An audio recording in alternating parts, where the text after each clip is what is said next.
Assalamualaikum warahmatullahi wabarakatuh. Selamat datang di YouTube channel Zazignesia Education.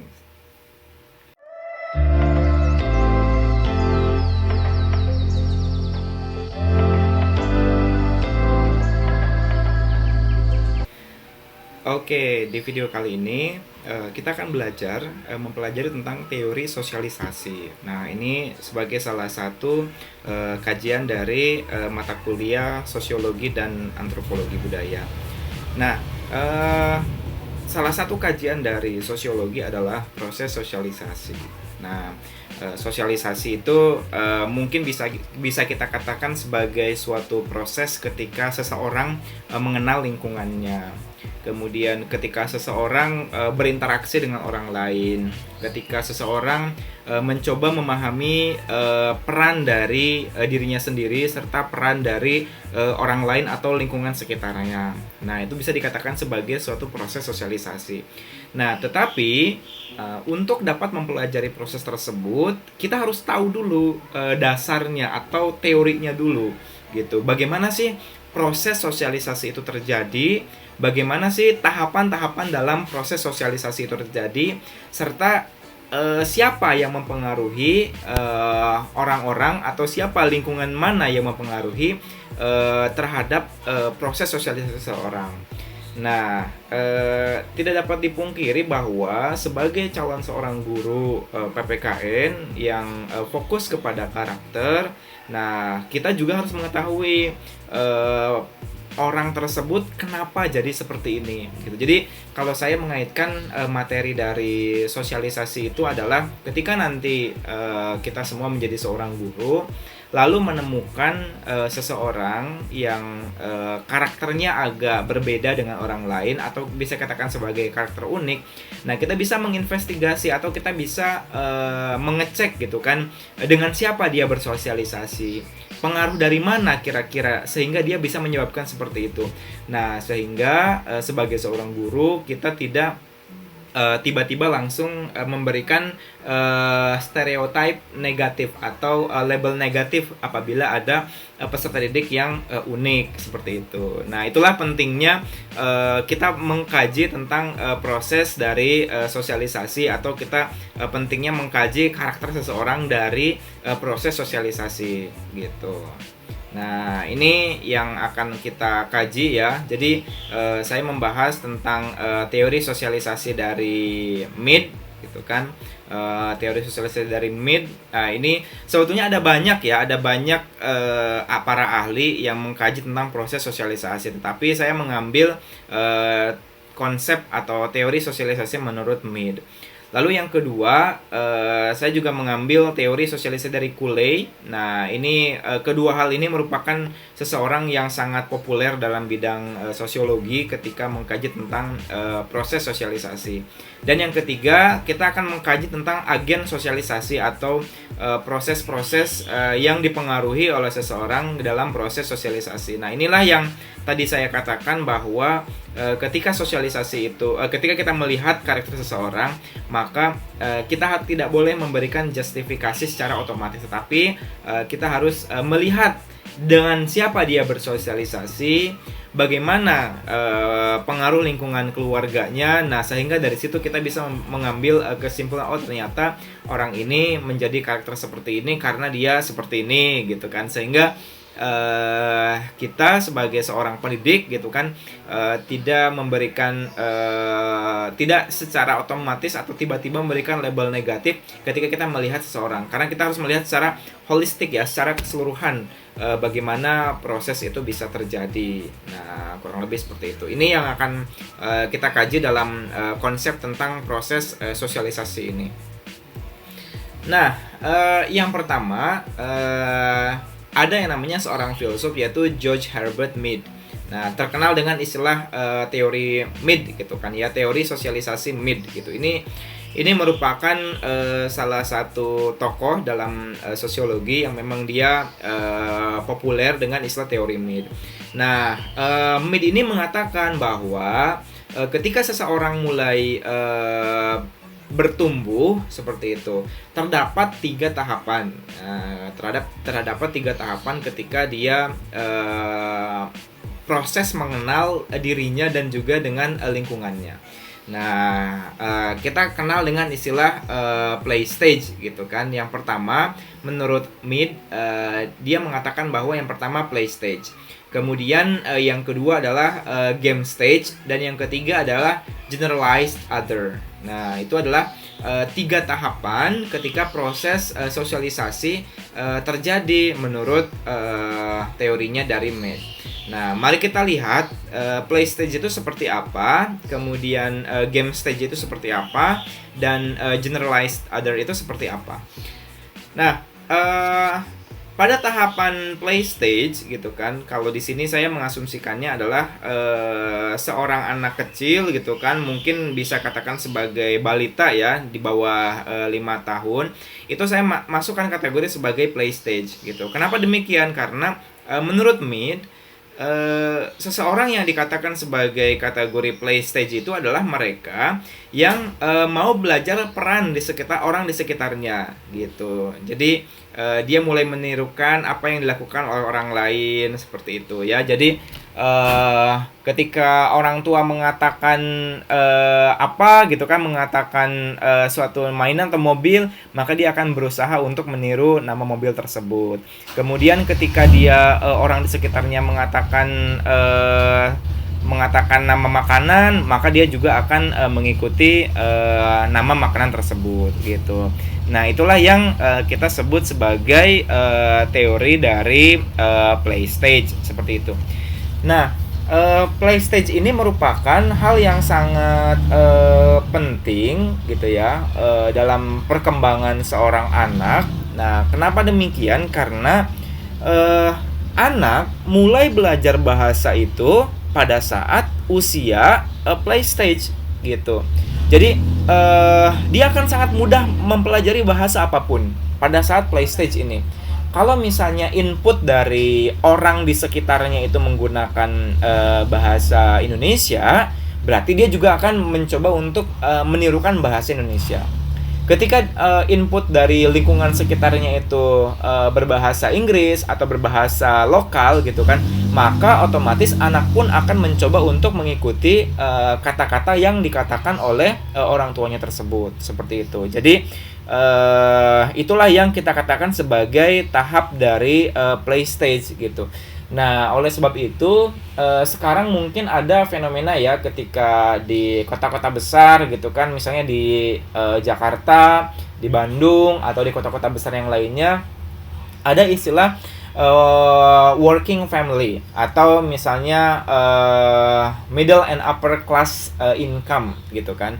Nah, di mana orang-orang kelas menengah ke atas atau orang-orang yang orang tuanya bekerja gitu kan, misalnya kedua-duanya bekerja, maka seorang anaknya itu dititipkan entah itu ke tempat bermain atau misalnya dengan seseorang yang menjaganya. Nah, berarti kalau seandainya hanya sekali atau 2 kali, hal tersebut tidak apa-apa. Tetapi ketika berkali-kali atau bahkan sampai bertahun-tahun, maka input yang masuk ke dalam bahasa dari seorang anak itu berasal dari orang luar tersebut, seperti itu. Jadi bukan bahasa dari orang tuanya. Nah, oleh sebab itu ini juga bisa nanti mempengaruhi kepada psikologis atau kepada karakter dari seorang anak, seperti itu. Ya, jadi maka inilah pentingnya tahapan play stage. Nah, kita kaitkan dengan karakter siswa di sekolah misalnya. Nah, ketika misalnya nanti teman-teman menjadi seorang guru, kemudian melihat ada seorang anak yang karakternya unik, maksud saya unik itu dalam artian dia berbeda dari orang lain. Misalnya dia seperti misalnya introvert atau misalnya extrovert gitu kan, atau misalnya mereka kurang perhatian, kurang bersosialisasi, maka ketika kita berkunjung, kan suka ada ya, kalau guru itu kan suka ada proses home visit istilahnya ya, berkunjung ke rumah. Nah, itulah yang mungkin salah satu poin yang kita tanyakan gitu. Tapi kita jangan bertanya Pak, tahap play stage-nya kayak gimana, nggak kayak gitu. kita cukup bertanya bagaimana ketika anak usia 5 tahun misalnya bagaimana proses sosialisasinya, atau dia bermain dengan siapa, atau misalnya ketika orang tuanya mengatakan bahwa kami berdua sibuk karena dua-duanya berangkat pagi pulang malam, itu sudah bisa mengindikasikan bahwa ternyata dia tahap play stage-nya itu bersama orang lain, seperti itu. Jadi ini jadi fungsinya kita memahami teori itu adalah teman-teman nanti bisa mengklasifikasikan ya, bisa mencoba untuk menyimpulkan tentang karakter dari setiap orang tersebut, begitu. Nah, lalu yang kedua adalah tahap dari game stage gitu. Nah, game stage itu apa? Nah, game stage itu adalah seseorang tidak hanya mengetahui peran yang harus dijalankan, tetapi telah pula mengetahui peran yang harus dilakukan orang lain dengan siapa ia berinteraksi, misalnya gitu kan.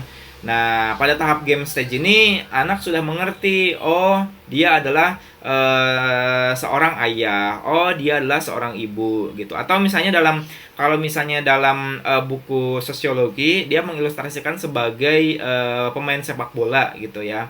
Jadi maksudnya adalah ketika seseorang menonton bola gitu kan, dia sangat senang, wah kenapa itu nggak ditendang, harusnya tendang saja gitu kan, harusnya sini yang nendang. Jadi dia udah tahu bahwa peran dari orang lain itu seperti apa gitu. Nah, mungkin pada tahap ini gitu kan seseorang dia sudah mengetahui pada saat proses sekolah gitu kan, pada saat dia mengenal di lingkungan sekolah, dia sudah mengetahui oh peran guru itu sebagai seorang pengajar gitu kan.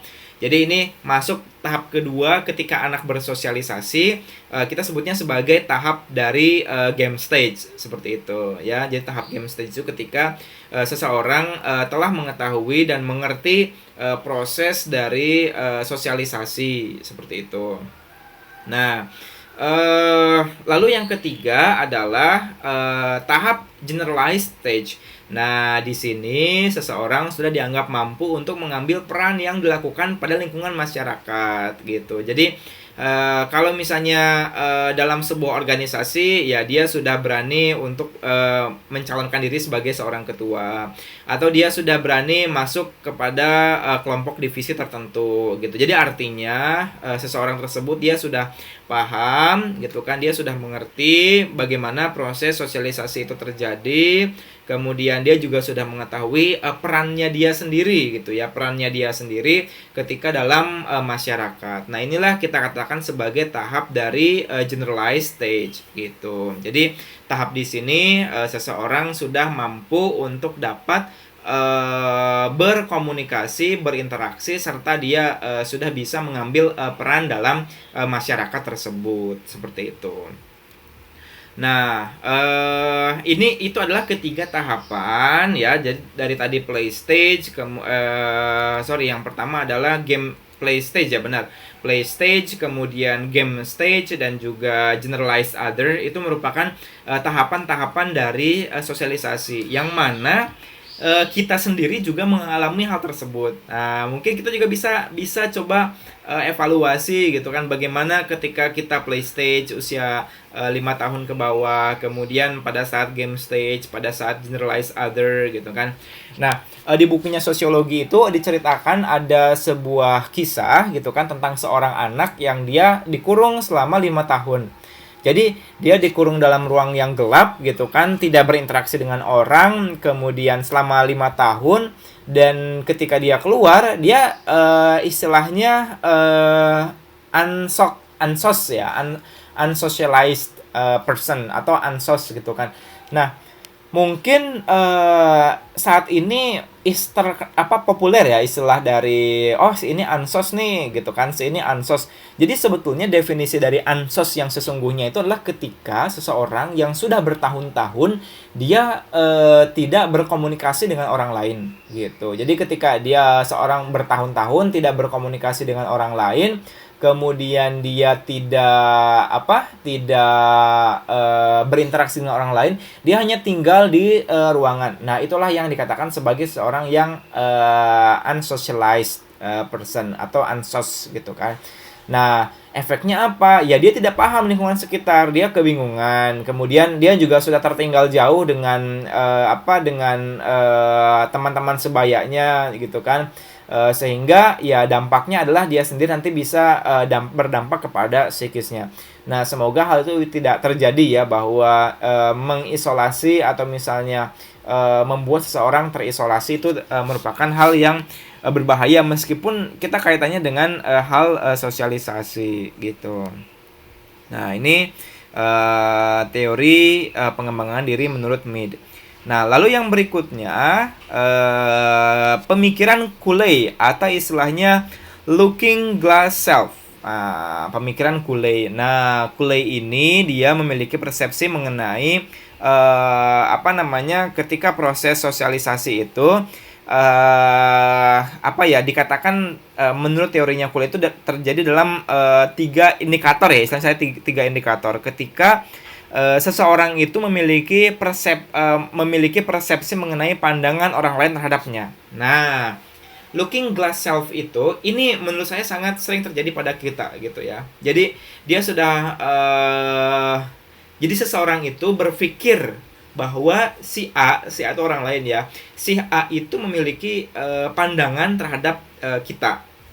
Lalu setelah mendapat pandangan, lalu dia juga berpikir, wah bagaimana penilaian si itu terhadap kita. Dan yang ketiga adalah dia bisa merasa perasaan terhadap apa yang dirasakan orang lain terhadap kita gitu. Misalnya begini, seseorang gitu kan, hasil nilai ulangan atau hasil nilai ujiannya itu misalnya kurang baik gitu kan. Lalu dia secara tidak langsung pikirnya menjadi negatif gitu kan, dia merasa bahwa teman-teman di kelasnya itu menganggap dia sebagai orang bodoh gitu. Misalnya saya gitu kan, saya mendapatkan nilai mata kuliah pengantar ilmu hukum misalnya, nilai ulangan saya jelek di bawah rata-rata kelas gitu kan. Lalu saya memiliki pandangan, waduh orang lain memandang saya itu bodoh gitu kan. Itu tahapan yang pertama. Lalu yang kedua, dia juga memiliki persepsi tentang penilaian orang lain terhadapnya. Waduh, jangan-jangan si B ini nilai saya benar-benar bodoh lagi gitu kan. Lalu dia yang terakhir, dia bisa merasakan bahwa orang lain tuh mengejek dirinya. Itu hanya, sekali lagi, itu hanya perasaan dirinya sendiri gitu, atau looking glass self gitu. Jadi pada intinya sebetulnya belum tentu gitu kan, belum tentu orang lain tuh berpikir seperti itu. Ini hanya pandangan dari dirinya sendiri. Nah, ini juga salah satu suatu bagian dari sosialisasi ya, ketika dia merasa hal tersebut terjadi gitu. Nah, ini ini merupakan kedua teori gitu ya, kedua teori dari menurut Cooley gitu kan, dan juga menurut Mead gitu. Nah, yang berikutnya ini yang saya katakan ya, sebetulnya siapa sih yang memberikan pengaruh terhadap proses sosialisasi tersebut gitu. Nah, dalam agen sosialisasi gitu kan, mungkin ada banyak teori yang lain ya, tetapi salah satu buku yang menurut buku sosiologi yang saya jadikan sumber, bahwa agen sosialisasi itu terdapat 4 gitu ya. Yang pertama adalah keluarga, kemudian yang kedua adalah teman bermain, kemudian yang ketiga adalah sekolah, dan yang keempat adalah media massa gitu. Jadi 4 hal inilah yang menjadi indikator ketika seseorang bersosialisasi gitu. Jadi ketika kita memberikan penilaian atau stereotip yang buruk terhadap seseorang, maka kita harus melihat keempat komponen ini gitu. Jadi ini yang harus kita lihat dari segi keluarga, kemudian teman bermain, sekolah, dan juga media massa. Tidak boleh kita hanya langsung memberikan stereotip negatif terhadap seseorang gitu. Nah, kita lihat bahwa keluarga. Nah, keluarga ini memiliki peran yang sangat penting, karena interaksi dengan keluarga itu dalam waktu 5 tahun pertama merupakan sesuatu yang akan ditiru dan dilakukan oleh seorang anak gitu. Jadi apa yang dilihat oleh anak gitu kan ketika usia 5 tahun yang tadi saya katakan, maka itulah yang dilakukan oleh anak gitu. Maka kita perlu memberikan kita perlu memberikan proses pendidikan kepada anak itu dengan proses meniru gitu. Bukan meniru, maksudnya memberikan contoh yang baik. Ketika ada hal-hal yang ibaratnya kurang baik atau misalnya ini tidak perlu diperlihatkan, maka itu tidak perlu ditampilkan atau disampaikan kepada anak gitu ya. Jadi karena dalam waktu 5 tahun tersebut merupakan proses sosialisasi yang paling utama terhadap anak. Keluarga di sini bukan berarti keluarga dari ayah ibu atau kakak adik, tetapi keluarga dari kakek nenek, kemudian bibi paman seperti itu, atau misalnya siapa lagi ya, pokoknya di lingkungan semuanya. Jadi mereka adalah orang-orang dari agen sosialisasi keluarga. Nah, mungkin terdapat suatu perbedaan ketika berkomunikasi ya dalam sosialisasi keluarga gitu. Jadi maksudnya adalah ketika dalam proses berkomunikasi, nah seseorang itu perlu untuk dapat menyampaikan hal-hal yang sopan gitu kan ketika sosialisasi dengan keluarga, sehingga anak merasa ini tidak keluar semua karakternya.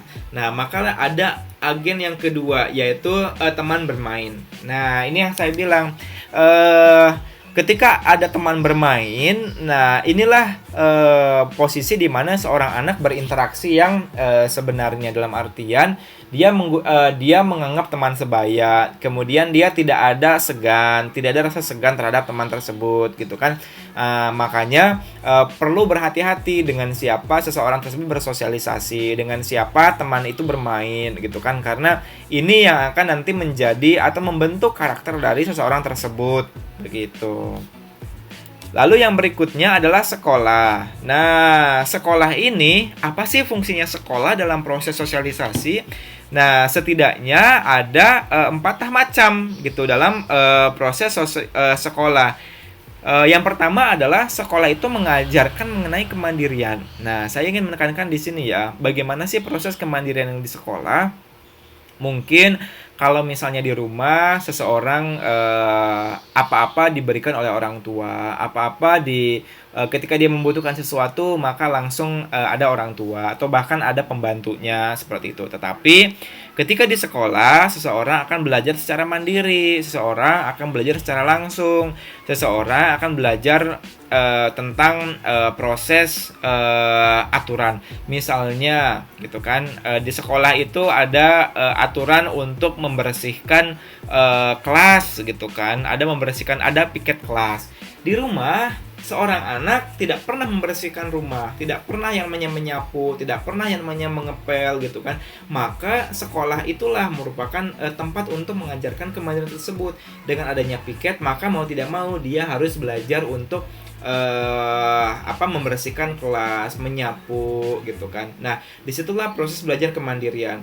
Atau terkadang ada juga beberapa sekolah yang memiliki program keagamaan, misalnya program sholat duha berjamaah seperti itu. Mungkin kalau di rumah seseorang tersebut jarang sekali dia melakukan rutinitas ibadah pagi seperti itu. Tetapi dengan adanya proses sosialisasi atau aktivitas di sekolah, maka dia juga ikut berpartisipasi dalam kegiatan tersebut. Nah, saya mengutip pernyataan dari salah satu guru besar bidang pendidikan. Dia mengatakan bahwa sekolah itu adalah tempatnya memaksa gitu ya. Jadi sekolah itu tempatnya memaksa untuk dapat mengajarkan anak mandiri, untuk dapat mengajarkan anak aturan-aturan. Misalnya tadi ya, sholat zuhur berjamaah, sholat duha berjamaah, itu anak harus dipaksa gitu kan. Seorang anak harus dipaksa. Kenapa? Karena dengan pemaksaan tersebut akan muncullah suatu pembiasaan, sehingga suatu saat nanti gitu kan, ketika nanti dia dalam masyarakat sudah lulus dari sekolah, disitulah letak pendidikan karakter yang sesungguhnya gitu. Nah, maka disinilah peran gitu kan agen sosialisasi yang penting di sekolah. Lalu yang kedua adalah prestasi gitu. Nah, yang kedua adalah prestasi. Nah, prestasi di sini adalah seseorang belajar untuk dapat berkompetisi. Dia bisa merasakan yang namanya senangnya berhasil. Dia bisa merasakan yang namanya kegagalan gitu kan. Nah, disitulah kita dikatakan sebagai agen sosialisasi dari sekolah. Lalu yang berikutnya adalah universalisme atau secara keseluruhan dan juga specificity atau dia bisa mempelajari tentang hal-hal yang spesifik. Tetapi dalam agen sosialisasi sekolah ini saya mengkategorikan ya bahwa sekolah tersebut belajar mengenai kemandirian dan juga prestasi. Nah, yang berikutnya adalah agen sosialisasi media massa. Nah, media massa di sini kalau saya mungkin dalam sebuah buku ya terdapat media cetak, media elektronik, lalu saya menambahkan media sosial gitu ya. Seperti kita tahu bahwa mungkin pada waktu dulu gitu kan televisi menjadi salah satu hiburan anak yang paling utama gitu ya. Dia senang menonton televisi, kemudian dia sangat senang untuk berinteraksi dan berkomunikasi dengan orang lain seperti itu. Tetapi saya menambahkan bahwa sekarang ini karena hampir semua anak memiliki media sosial gitu kan, entah itu Instagram, kemudian Facebook dan yang lainnya, maka ini juga mempengaruhi terhadap karakternya. Fenomena-fenomena viralnya TikTok, kemudian fenomena-fenomena Instagram itu benar-benar membuat seseorang bisa terpengaruh gitu ya. Jadi ini juga bisa dikatakan sebagai salah satu agen dari media massa. Nah, teman-teman, itu merupakan teori dari sosialisasi dan juga agen sosialisasi media, agen-agen sosialisasi secara singkat ya. Jadi saya menjelaskan secara singkat. Nah, selanjutnya untuk saya ingin mengetahui tingkat kedalaman pemikiran dari teman-teman gitu ya. Jadi kalau dengan saya selalu membuat esai gitu. Jadi teman-teman diminta untuk membuat esai maksimal 500 kata saja ya. Maksimal 500 kata. Topiknya itu tentang proses sosialisasi individu dalam masyarakat gitu. Jadi mahasiswa membuat proses sosialisasi individu dalam masyarakat. Kaitkan dengan teorinya Mead atau teorinya Cooley gitu ya. Jadi silakan membuat esai dan dalam esai tersebut kaitkan dengan teorinya. Misalnya tadi seperti saya bilang bahwa anak usia 5 tahun belajar bahasa. Sampaikan anaknya anak siapa, seperti itu kan. Jadi dijelaskan secara lebih detail, bukan hanya pengertian-pengertian. Atau teorinya Cooley gitu, boleh. Lalu misalnya mau mengaitkan dengan proses agen sosialisasi juga boleh, seperti itu. Nanti dikumpulkan ke Google Classroom ya. Nanti saya buatkan submission atau tempat pengumpulannya. Oke, kurang lebih seperti itu untuk perkuliahan kita. Terima kasih. Assalamualaikum warahmatullahi wabarakatuh. Oh iya.